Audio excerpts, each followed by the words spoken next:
ఇప్పుడు మనం ఆ నగరి నియోజకవర్గం చూసుకుంటే అక్కడ వైసీపీ అభ్యర్థిగా కూడా ఆర్కే రోజా అక్కడ బరిలో ఉన్నారు. అలాగే టీడీపీ కూటమి అభ్యర్థిగా కూడా గాలి భానుప్రకాష్ కూడా అక్కడ అభ్యర్థిగా ఉన్నారు. సో వీళ్ళిద్దరిట్లో అక్కడ ఎవరు గెలుస్తున్నారు, వాళ్ళు బలాలు ఏ విధంగా ఉన్నాయి, మన జాతక పరంగా చూసుకుంటే వారు గెలుస్తారా లేదా అని కూడా మనం ఈరోజు మన గురూజీ గారితో మాట్లాడదాం, తెలుసుకునే ప్రయత్నం అయితే చేద్దాం. సో నమస్తే గురూజీ. నమస్కారం. సో ఒకసారి మన జానకిరాముని అడుగుదాం. సో నగరి నియోజకవర్గం సంబంధించి కూడా టీడీపీ అభ్యర్థి కూటమి అభ్యర్థిగా ఉన్న ఆ గాలి భానుప్రకాష్ రాజకీయ జీవితం ఏ విధంగా ఉండబోతుంది, సో అక్కడ గెలుస్తాడా లేడా, వాళ్ళ జాతకం ఏ విధంగా ఉందో ఒకసారి మనకు ఆ జానకి రాముని ద్వారా ఒకసారి చెప్పండి. ఒకసారి ఏ విధంగా ఉంది గాలి భానుప్రకాష్? టీడీపీ అభ్యర్థి గారు జ్యోతిష్య బలం, భానుప్రకాష్ గారు జ్యోతిష్య బలం చూడాలంటే మాత్రం షిర్డీ సాయిబాబా వచ్చిండండి. కానీ చాలా వరకు మాత్రం అధికార పక్షంలో ఉన్న వారికి మాత్రం చాలా వరకు వారు ఎదుర్కొనే అవకాశం ఉన్నదండి. వారి పేరు మీద చివరి మెట్టు వరకు ఎదుర్కొనే అవకాశం ఉన్నదండి. వారు చేసిన కొన్ని కార్యక్రమాల మూలంగా కలిసి వచ్చే అవకాశం ఉంది. కానీ మాత్రం లాస్ట్ ఘడియలో మాత్రం ఇబ్బందులు పాలై ఓటమి పాలయ్యే అవకాశం ఉన్నదండి. ఓకే, చివరిగా ఇబ్బందులు పాలయ్యి ఓడిపోయే అవకాశాలు ఉన్నాయంటారు. సో ఇప్పుడు మనం వైసీపీ అభ్యర్థిగా ఉన్న ఆర్కే రోజా గారి రాజకీయ జీవితం ఏ విధంగా ఉంది, సో వారి ఆ జాతకం ఏ విధంగా ఉంది తెలుసుకునే ప్రయత్నం అయితే ఇప్పుడు ఆ వైసీపీ అభ్యర్థిగా ఉన్న ఆర్కే రోజా రాజకీయ జీవితం ఏ విధంగా ఉంది, అలాగే ఆ జాతక ప్రకారం చూద్దాం. వైసీపీ అభ్యర్థి ఆర్కే రోజా గారి జ్యోతిష్య బలం నగరి తరపు నుంచి పోటీ చేస్తున్న ఆర్కే రోజా గారి జ్యోతిష్య బలం. కానీ వారి జాతకంలో చూడాలంటే మాత్రం లక్ష్మీదేవత వచ్చిందండి. లక్ష్మీకళ యోగ బలం ఉన్నది వారి జాతక బలంలా. అష్టలక్ష్ములు కలిసి వచ్చే అవకాశం ఉంది వారి జాతక బలంలా. కానీ మాత్రం ఇదివరకు కంటే ఇప్పుడు మాత్రం టఫ్ చాలా ఎదుర్కొనే అవకాశం ఉందండి వారి జాతకంలో. అడగడుగున ఆటంకాలు వస్తాయి, వారి అధికార పక్షం నుంచి కూడా వస్తాయి, ప్రతిపక్షం నుంచి కూడా వస్తాయి, ప్రజల నుంచి కూడా కొద్దిగా వ్యతిరేకత వచ్చే అవకాశం ఉందండి. వాటిని తట్టుకొని మాత్రం నిలబడి విజయం సాధించే అవకాశం ఉందండి ఆర్కే రోజా గారి జ్యోతిష బలంలో. ఓకే, సో మనం నగరి నియోజకవర్గానికి సంబంధించి కూడా కొన్ని సర్దుబాటు చేసుకోవాలి. కానీ ఆ జాతకం ప్రకారం చూసుకుంటే మాత్రం మళ్ళీ ఆ నగరికి నియోజకవర్గం సంబంధించి కూడా ఆర్కే రోజా మళ్ళీ గెలుస్తుందంటూ కూడా తన ఆ జ్యోతిష్యంలో ఉన్నట్టు మనకు తెలుస్తుంది. ఏపీ అసెంబ్లీ ఎన్నికలకు సంబంధించి కూడా అసలు ఎవరు సీఎం అవుతారు అనేది కూడా ఒక చర్చనీయాంశంగా మారింది. సో 175కి 175 సీట్లు నేను కొడతా అంటూ కూడా ఆ వైసీపీ అధినేత వైఎస్ జగన్మోహన్ రెడ్డి గారు చెప్తూ ఉంటే, కానీ ఈసారి మాత్రం కూటమే గెలుస్తాయి అంటూ కూడా ఇటు కూటమికి సంబంధించిన అభ్యర్థులు చెప్పడం మనం చూస్తున్నాము. సో ఇక్కడ సీఎం ఎవరైతారో సో వారి రాజకీయ జీవితం ఏ విధంగా ఉంది, వారి జాతకం ప్రకారం మనం తెలుసుకునే ప్రయత్నం అయితే చేద్దాం. నమస్తే గురూజీ. నమస్కారం. సో బాగున్నారా? అవును. సో ఏపీలో రాజకీయం మొదలైంది, మళ్ళీ ఎన్నికలు వచ్చినాయి. సో ఇంకొక 1 వీక్లో పోలింగ్ అవ్వబోతుంది. సో నెక్స్ట్ సీఎం ఎవరైతారు అని చెప్పి కూడా ఒక క్వశ్చన్ మార్క్ ఉంది. సో ప్రజెంట్ సీఎంగా ఉన్న వైఎస్ జగన్మోహన్ రెడ్డి గారి జాతకం చూద్దాం. సో మళ్ళీ సీఎం అయ్యే యోచన ఏమైనా ఉందా, లేకుంటే మళ్ళీ అతను సీఎం అవుతాడా లేదా, ఆ రాజకీయ పరంగా చూసుకుంటే జ్యోతిష్యం కలిసి వచ్చే అవకాశం ఉందా లేదా, ఒకసారి మనకి చెప్పండి గురించి. ఏ విధంగా ఉండబోతుంది అంటారు? సిద్ధమండి జానకిరామ్ అడిగి.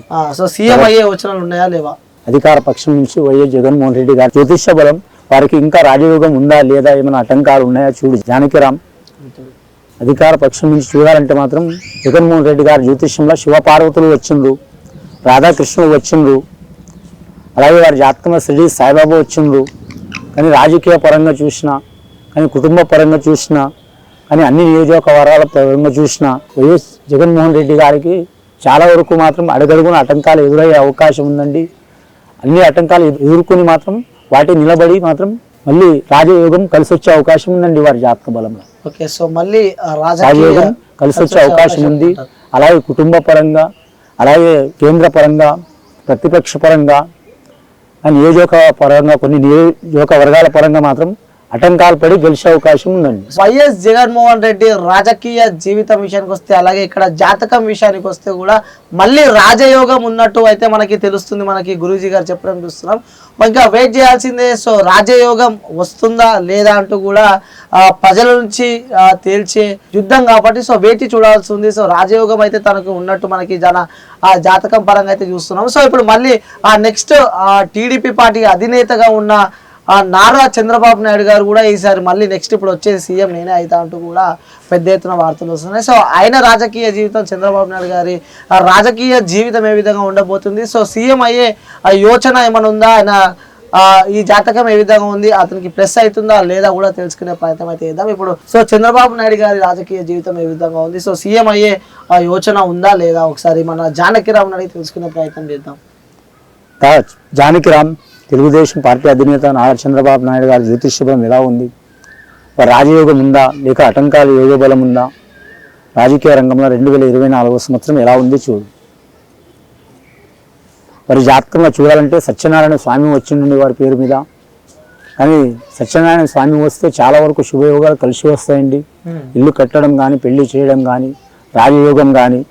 ఇంకా లక్ష్మీదేవత వచ్చింది, లక్ష్మీదేవత వారికి సహకారం చేసే అవకాశం ఉంది. సరస్వతి దేవత వచ్చింది, వారికి అన్ని రకాల పరంగా సహకారం అయ్యే అవకాశం ఉంది. నియోజకవర్గ పరంగా మిత్రపక్షం వారి నుంచి, కుటుంబ తరపు వారి నుంచి, అలాగే కేంద్రం తరపు వారి నుంచి సహకారం అయ్యే అవకాశం ఉన్నదండి.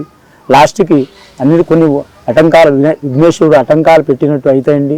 రాజకీయ యోగంలో ఇంకా వారికి రాజయోగం ఉంది కానండి, కాకపోతే కొన్ని ఆటంకాలను తట్టుకుని నిలబడే అవకాశం ఉందండి వారి జాతక బలంలో. ఓకే, సో కొన్ని అడ్డంకులు వస్తే తట్టుకొని నిల్చునే శక్తి ఉందంటారు. ఉందండి. సో ఓకే, నెక్స్ట్ ప్రతి ఒక్కరికి ఒక సెన్సేషనల్ అన్నమాట. సో ప్రతి ఒక్కరికి సీఎం అవుతాడా లేడా, ఈ కూటమికి సంబంధించి అభ్యర్థి అతను ఉంటాడా లేడా అంటూ కూడా, సీఎం అభ్యర్థి అతడు ఉంటాడా లేడా అంటూ కూడా చాలా మందికి క్వశ్చన్ మార్క్స్ ఉన్నాయి. సో తన జ్యోతిష్యం అడిగి తెలుసుకుందాం, తన రాజకీయ జీవితంలో తను సీఎం అయ్యే యోచన ఉందా లేదా అంటూ కూడా మనం తెలుసుకునే ప్రయత్నం అయితే చేద్దాం. సో పవన్ కళ్యాణ్ గారు అనమాట, జనసేన అధినేత. సో గురూజీ నమస్తే. నమస్కారం. సో జనసేన అధినేత పవన్ కళ్యాణ్ గారు కూడా ఒక సీఎం అభ్యర్థి అని చెప్పి కూడా పెద్ద ఎత్తున వార్తలు వస్తూ ఉంటాయి. మరి సీఎం అయ్యే యోచన అంటే సీఎం అయ్యే అదృష్టం పవన్ కళ్యాణ్ గారికి ఉందంటారా? ఒకసారి మన జానకిరామ్ని అడిగి తెలుసుకుందాం.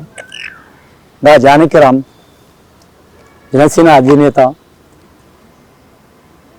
కొణిదెల పవన్ కళ్యాణ్ గారి జ్యోతిష్య బలం ఎలా ఉంది, రాజయోగం ఎలా ఉంది, అలాగే కుటుంబ యోగ బలం ఎలా ఉంది, వారి జాతక బలం ఎలా ఉంది అంటే 2 సార్లు తీస్తుంది, పక్కకు తీసుకొచ్చి పెడుతుంది. బరువు మొయలేకపోతుంది, బరువు బాధ్యతలు ఎక్కువైనాయి వారి జాతకంలో. Okay, correct. శ్రీకృష్ణుడు వచ్చిండండి, ఆంజనేయ స్వామి వచ్చిండు, అంజనీ పుత్రుడు ఆంజనేయ స్వామి శ్రీకృష్ణుడు వచ్చిండు వారి జాతకంలో. ముఖ్యంగా షిరిడి సాయిబాబా వచ్చిండు, అలాగే భోళా శంకరుడు వచ్చిండ్రు.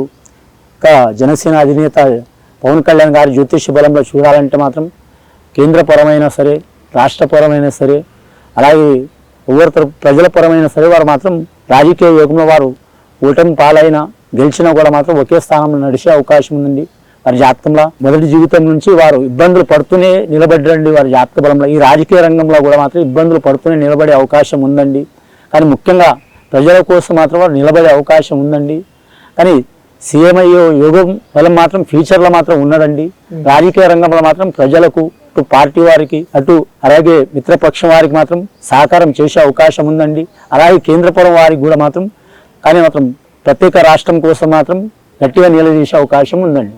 ఓకే, సో అంటే పవన్ కళ్యాణ్ గురించి మాట్లాడుకున్నట్టయితే సీఎం అవుతాడు, కానీ ఫ్యూచర్లో సీఎం అయ్యే యోచన ఉంది, రాజకీయ జీవితంలో సుదీర్ఘంగా ఎదుగుతాడంటూ కూడా తన జ్యోతిష్యంలో ఉన్నట్టు మనకు తెలుస్తుంది. ఇక్కడ ముఖ్యంగా సీఎం నెక్స్ట్ ఏపీ సీఎం ఎవరు, వాళ్ళ రాజకీయ జీవితం వాళ్ళ జ్యోతిష్యానికి ప్లస్ అవుతుందా లేదా అని తెలుసుకునే ప్రయత్నంలో మనం ఉంటే మాత్రం సో స్పష్టంగా మనకు అర్థమైపోతుంది. సో మళ్ళీ ఏపీలో మళ్ళీ వైఎస్ జగన్మోహన్ రెడ్డి గారే మళ్ళీ ముఖ్యమంత్రి అవుతారు. ముఖ్యమంత్రి అయ్యే యోచనలు కూడా అతనికి చాలా రాజకీయ జీవితం ఇంకా ఉంది కూడా, నెక్స్ట్ కూడా మళ్ళీ అతనే సీఎం అవుతాడు అంటూ కూడా మనకి అతని జాతక ప్రకారం అయితే మనకు తెలుస్తుంది. సో ఇది ఇప్పటి వరకు ఉన్న అప్డేట్స్. ఇంకా చూస్తూనే ఉండండి క్యూబ్ టీవీ. నేను మీ యాంకర్ అనిల్.